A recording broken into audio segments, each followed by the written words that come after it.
ಇವತ್ತು ಹಂಪಿ ಮತ್ತು ಆನೆಗುಂದಿಯಲ್ಲಿ ಇವತ್ತು ಏನು ಅಲ್ಲಿ ನಡೀತಾ ಇರುವಂಥ ಒಂದು ದುರ್ಘಟನೆಗಳು, ಇವತ್ತು 3 ಲಕ್ಷ ವಿದೇಶಿಯರು ಬರ್ತಾ ಇರುವಂಥ ಒಂದು ಪ್ರದೇಶ ಅಧ್ಯಕ್ಷರೇ. ಅದು ಒಂದು ವರ್ಷಕ್ಕೆ 3 ಲಕ್ಷ ಪ್ರವಾಸಿಗರು ಬರ್ತಾ ಇರುವಂಥದ್ದು, ವಿದೇಶಿ ಪ್ರವಾಸಿಗರು.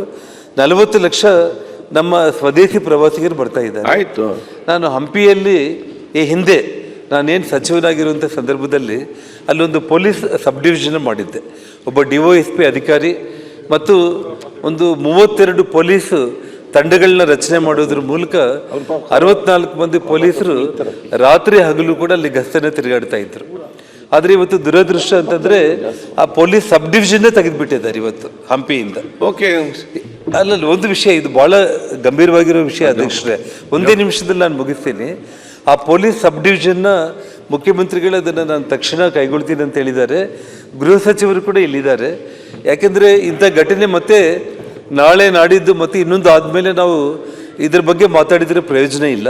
ಹಾಗಾಗಿ ಹಂಪಿ ಆನೆಗುಂದಿನ ಎರಡನ್ನ ಸೇರಿಸಿ ಒಂದೇ ವ್ಯಾಪ್ತಿಗೆ ತಗೊಂಡು ಬಂದು ಹಂಪಿಯಲ್ಲಿ DOSP ಮಟ್ಟದ ಅಧಿಕಾರಿನ ಇಡೋದ್ರ ಮೂಲಕ ಆನೆಗುಂದಿಯಲ್ಲಿ ವಿಶೇಷವಾದ ಒಂದು ಪೊಲೀಸ್ ಸ್ಟೇಷನ್ನ ಮಾಡಿ ಅಲ್ಲೊಬ್ಬ ಪೊಲೀಸ್ ಸರ್ಕಲ್ ಇನ್ಸ್ಪೆಕ್ಟರ್ನ ಮಾಡೋದ್ರ ಮೂಲಕ ಸಿಬ್ಬಂದಿ ಜಾಸ್ತಿ ಆಗ್ತಾರೆ. ರಾತ್ರಿ ಹಗಲು ಪೊಲೀಸರು ಚೆಕ್ ಪೋಸ್ಟ್ಗಳು ಹಾಕಿ ಓಡಾಡ್ತಾ ಇದ್ದರೆ ಇಂಥ ದುಷ್ಕೃತಿಗಳು ಮತ್ತೆ ಮುಂದೆ ಆಗಲ್ಲ.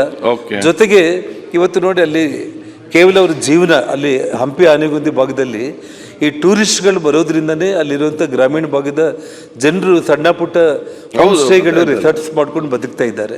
ಇವತ್ತು ನೋಡಿ ಅಧ್ಯಕ್ಷರೇ, ಒಂದು ಘಟನೆ ಆದ ತಕ್ಷಣ ಇವತ್ತು ನಿನ್ನೆ ತಹಸೀಲ್ದಾರ್ ಎಸಿಗಳೆಲ್ಲ ಕೂಡ ಬಂದು ಎಲ್ಲರನ್ನ ಬಂದ್ ಮಾಡಿಸ್ಬಿಟ್ಟಿದ್ದಾರೆ.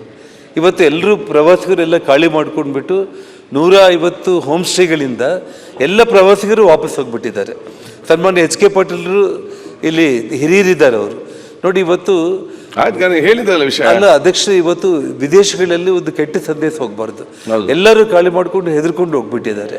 ದಯಮಾಡಿ ಇದನ್ನ ಸದನ ಮುಗಿದ ಮೇಲೆ ಆದರೂ ಕೂಡ ಗೃಹ ಸಚಿವರು, ಪ್ರವಾಸೋದ್ಯಮ ಸಚಿವರು, ಉಸ್ತುವಾರಿ ಸಚಿವರಾಗಿರುವಂಥ ನಮ್ಮ ತಗಡಿಗೆ ಅವರು ಎಲ್ಲರೂ ಕೂಡ ಸೇರಿ ಗಂಭೀರವಾಗಿ ಒಂದು ಮೀಟಿಂಗನ್ನು ಮಾಡಿ ಇವತ್ತು ಆನೆಗುಂದಿ ಹಂಪಿ ಆ ಪ್ರವಾಸಿಗರ ರಕ್ಷಣೆಗೆ ಇವತ್ತು ಪೊಲೀಸ್ ಭದ್ರತಾ ವ್ಯವಸ್ಥೆಯನ್ನ ಮಾಡ್ಬೇಕಂತೇಳಿ ಮನವಿ ಮಾಡಿಕೊಂಡು ನಾನು ನಿಮ್ಮ ಮಾತನ್ನು ಮುಕ್ತಾಯ ಮಾಡ್ತಾ ಇದ್ದೀನಿ.